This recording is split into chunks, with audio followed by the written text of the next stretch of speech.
Ted, you got this on your phone? Do you want me to? Am I navigating? That'd be awesome. Very cautious drivers. It's fine for a short ride, but Hey Ryan, we're gonna go straight on this road, on down, and we're just gonna get on to 85. Yes. okay. Yes, you're on. That's it.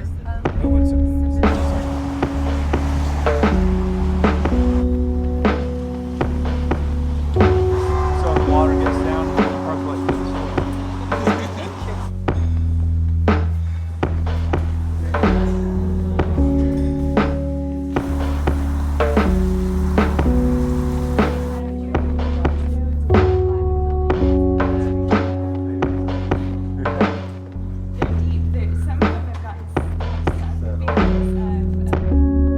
A little bit of fear keeps you sharp.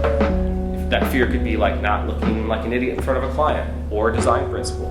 The fears that hold you back are the ones that keep you from speaking up when you know you've got a good idea, or drawing something bold and just presenting it. It takes a lot of courage, especially when you're young, to take a design, draw something that's not exactly what the firm's been cranking out, and stand up and say, I think we should go in this direction.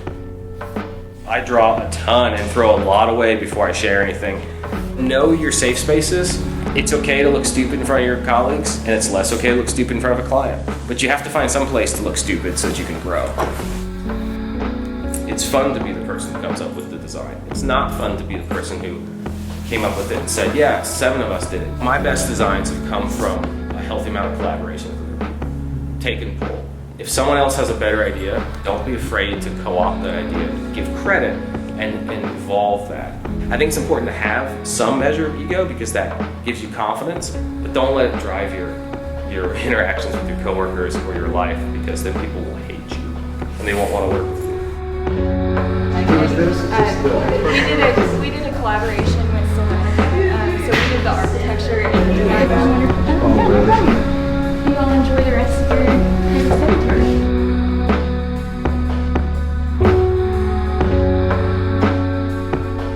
The first takeaway is creativity is damn hard. Unfortunately, creative solutions tend not to emerge out of thin air as much as sometimes you wish they did. These are all ideas. I don't know if any of them are good, but we generated just massive number of sketches. I always have to remind myself of every time I start doing this is to not erase. I run into this myself all the time. I'm trying to, at the outset, make it too perfect or figure out the answer right away. It just doesn't work that way. It's more of an iterative process that you have to work through and be willing to be tenacious with. So it's not a linear process, it's more of a cyclical process. Doing one, moving to the other, and then sometimes backtracking to the previous, and then moving forward 2 steps until you really find something that sticks. The second point I like to make is design is not art. The artist sets their own constraints, the designer works within a set of constraints that are imposed on them. So design is not art, but design should be artful.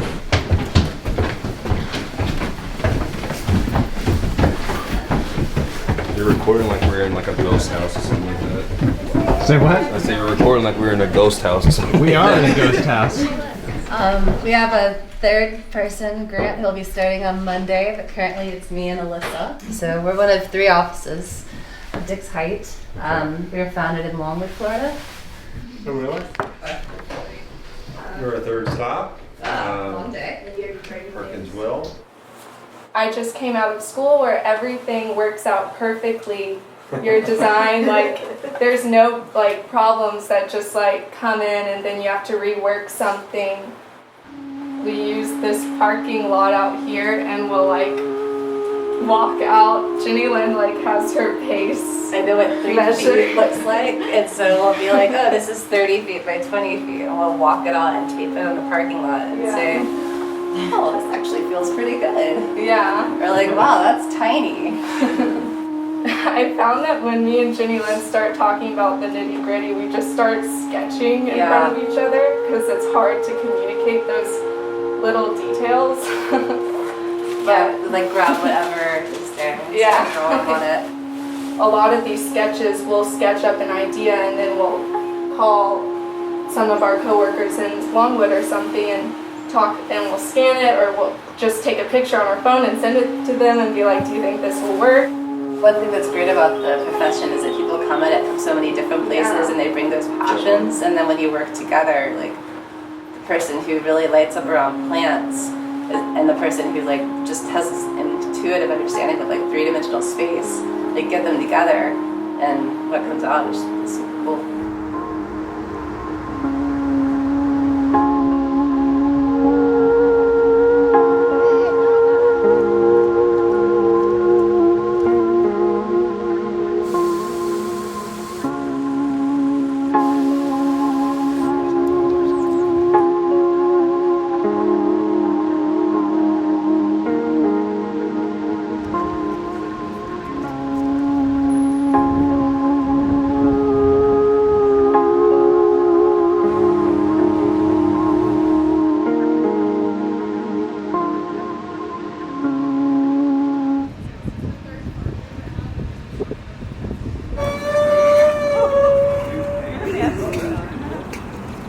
We like to sit and talk about the problem and do research before we've put pencil to paper.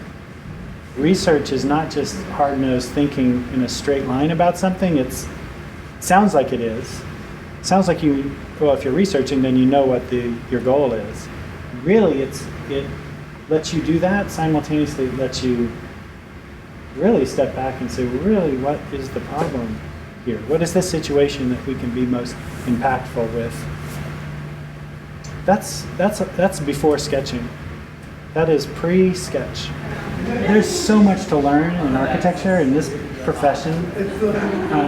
You're always learning. You're never not learning, but you've also got to exercise what you've learned. You're trying to stay naive. The experience gives you a certain amount of confidence.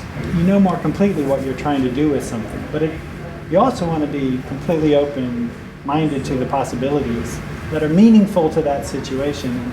So you have to stay naive, too. Convincing clients to hire you when you want to stay naive is a challenge also.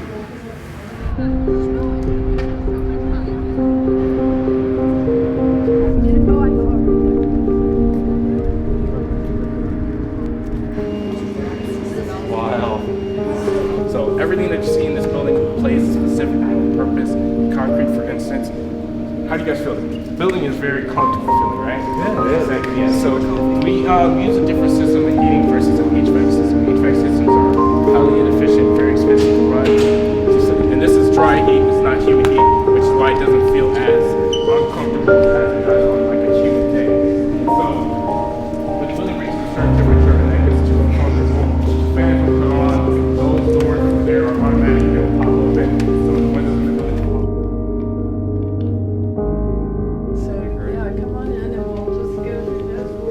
We do a lot of putting up these 11 by 17, just putting together roughs. We may have had 10 schemes up on the wall and come down to 3 because, there were really only 3 that we actually wanted the client to build. Yeah, we found it's really dangerous to go into public meetings too, where you're public approval process and if you put up one single drawing that you don't like, that'll be the one that people gravitate towards. You want to do the editing before you put it all out there. But I thought it'd be fun. We have a lot of fun doing these placemaking projects, as you can probably tell. We're really designing for people a lot. Using transit is not an uplifting experience, especially if you've got a brutal concrete setting. You can see the station just has a completely different feeling with that color and light, and people are doing all kinds of things with the astro mounds, they're called. I mean, it sounds really simple and kind of unsophisticated to say, oh, we're going for happy forms, but I mean, you'd be surprised how valuable that is, because people are looking for something that's positive, that reminds them of nature, that makes them feel invited to a place.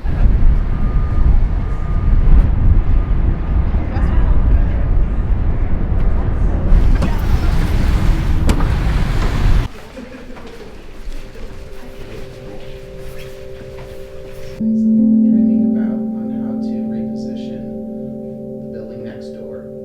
In a lot of ways, listening is probably the most important thing you'll ever do as a designer. Actually, it's probably one of the most important things you ever do in life in general terms, is listening and understanding and trying to get as many different perspectives as you possibly can relative to the particular challenge that you're dealing with. I mean, I think initially coming out of school, I thought creativity was mostly an intuitive process. An idea came to you, and that was everything, right? It was mine. But ultimately what we do is we build spaces that hopefully last a lot longer than we actually do, right? They're spaces that people want to go and occupy and build memories out of, and all sorts of important and semi-unimportant things. But it's the people in those places that actually end up creating the places. And being able to understand not only what your client needs, what the government might need, but then also what the community needs, and then being able to think about, well, I only have a certain amount of understanding of community because I've got my own sets of communities. How do I begin to listen to other communities, and how do I begin to listen to different points of view? So I think listening and understanding is probably the most important skill that I've only, I think, begun to tap into probably over the last 5 to 10 years, but it's incredibly significant from a creativity standpoint. If you don't know what you're solving for, you can't necessarily be creative because you're only solving it for yourself at that point in time.